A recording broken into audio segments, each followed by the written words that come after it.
Olá, tudo bem? Que bom que você chegou até aqui. Eu sou o Rafael Zen, terapeuta, praticante de medicina energética xamânica, conector de vidas passadas.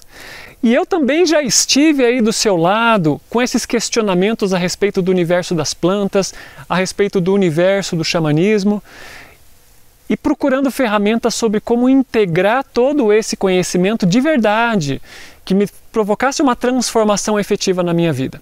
Para você entender o que me trouxe até aqui, eu vou encurtar bem e vou fazer assim uma breve descrição da minha história. Tenho certeza que você vai entender por que nós estamos conversando aqui.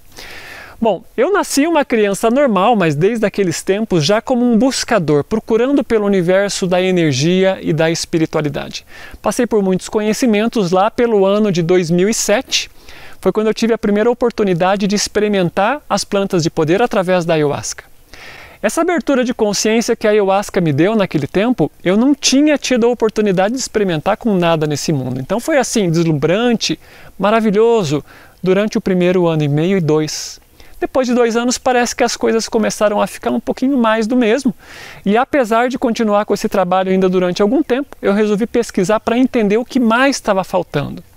A sensação que eu tinha naqueles tempos é que eu estava batendo numa espécie de um telhado de vidro, como se tivesse algo mais para cima que eu mesmo não enxergava o que estava acontecendo. Em 2010 eu tive a oportunidade de fazer uma viagem pelo Peru, e aí eu fui ter uma outra visão do universo do xamanismo que a gente aqui no Brasil simplesmente não compreende. Uma outra tradição, uma outra energia, uma outra visão, uma cosmologia completamente diferente da nossa. Continuando os meus estudos, a partir daí eu fui estudar o universo das regressões a vidas passadas e aí eu comecei a perceber o que é que eu sentia falta lá nos trabalhos de ayahuasca.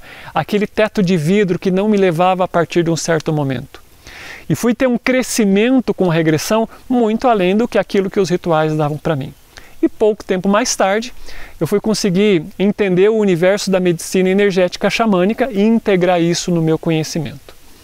O que é interessante você que está me ouvindo entender a partir disso tudo? As plantas de poder são sensacionais, têm um poder de cura, sim, têm um poder de expandir a nossa consciência, de nos fazer enxergar um pouco mais desse universo vivo que nos cerca. Mas a grande dificuldade sempre é, a gente está dependendo das plantas para realizar mudanças? Eu fico esperando chegar aquele momento, ou eu procuro pelas plantas para resolver coisas numa data marcada, sem utilizar os meus recursos, as minhas ferramentas? E de repente você que está me ouvindo diz assim, que ferramentas e que recursos são esses? Eu nem sabia que eu poderia chegar lá ou fazer algo parecido por mim mesmo.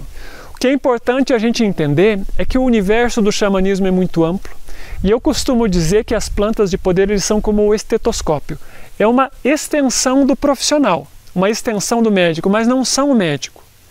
Então, se a gente fica na dependência de uma ferramenta, a gente está excluindo 90% da pessoa daquela equação, que é toda a bagagem de conhecimento, de experiência e de informação que a gente tem que desenvolver sozinho. Além disso, as plantas sempre vão nos levar até o limite da nossa própria consciência, nunca além disso. Tem situações em que a gente vai se enganar, tem possibilidade de... Você já percebeu isso? Da gente ter certas visões nesses momentos e perceber que não tinha nada a ver com a nossa vida prática. Sem falar em que, como é que eu vou integrar essas experiências em que eu tenho luz, formas geométricas, me sinto bem, mas a hora que eu volto para cá eu digo, tá, mas isso parece que não mudou nada, não me acrescentou nada. Minha mente, meu manancial de consciência parece que continuou mesmo. Então a gente não pode se contentar com esse universo, a gente precisa expandir, precisa crescer, precisa encontrar métodos que nos deem essa oportunidade. Vamos aumentar um pouquinho o nosso manancial de conhecimento. O xamanismo é aquela palavra que tem origem na Sibéria, que a gente não utiliza isso de maneira comum e corrente aqui nas Américas, por exemplo. Se você vai numa tribo qualquer, seja no Brasil, seja no Peru, e pergunta quem é o xamã da tribo, ninguém vai entender o que você está falando. Aqui no Brasil a gente tem os pajés, no sul do Chile a gente tem as curandeiras, que são as mates, e são apenas mulheres. Se a gente vai entre algumas comunidades nos Andes, a gente vai encontrar a figura dos pacos. Não tem xamã, tem o paco, que é aquele homem ou mulher que tem o conhecimento e a capacidade de integrar o mundo espiritual com o mundo material.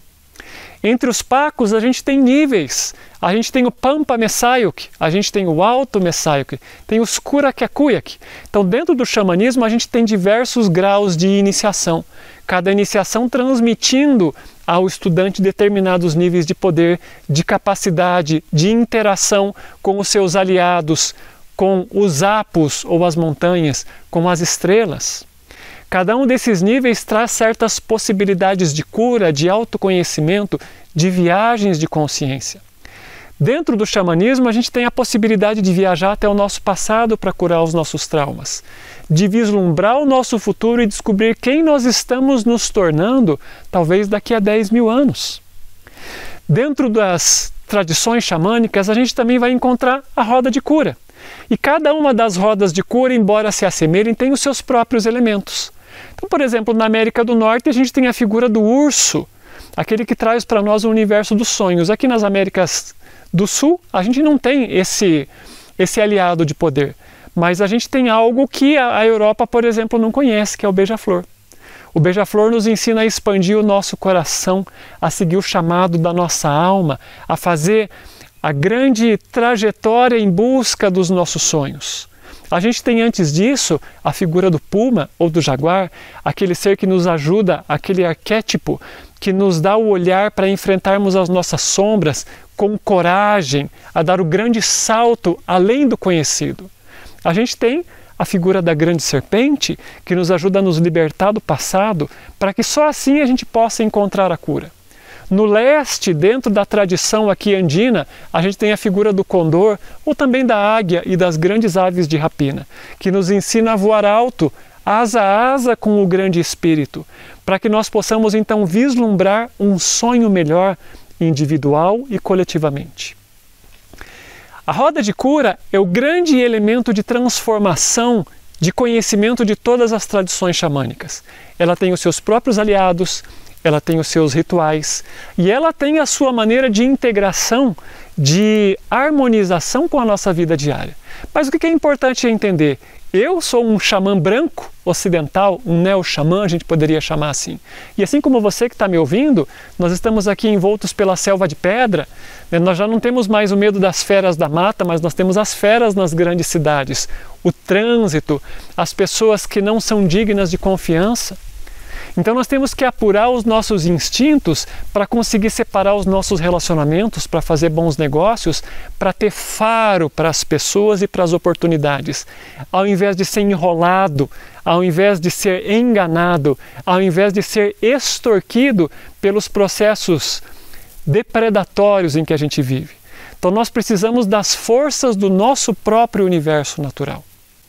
Outra coisa que é muito importante de você entender, embora as culturas ancestrais sejam as guardiãs de todo esse conhecimento, todos nós somos filhos da Terra e todos nós então temos não apenas a oportunidade, mas também de certo modo o dever de reencontrar as nossas origens e de aplicar isso no nosso dia a dia, não só a partir das antigas tradições, mas a gente precisa integrar os dois mundos e reescrever isso, trazer os mitos do passado dessas tradições ancestrais nativas, junto com os nossos mitos ocidentais.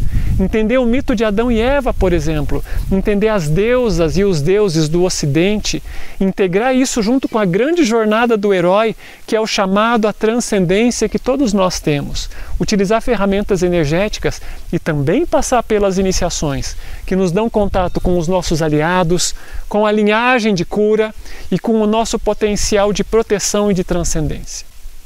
Então, se tudo isso tem essa ressonância com você, se você está nessa busca por algo mais, por essa integração, você vai ver que essa página aqui tem riqueza de informação a respeito disso. Eu convido você a fazer parte dessa formação de iniciação ao xamanismo andino, aos rituais, às consagrações e aos processos que podem transformar a sua vida de um conhecimento medíocre até que você possa tirar esses óculos e enxergar todo esse universo com mais clareza, com coragem e com determinação.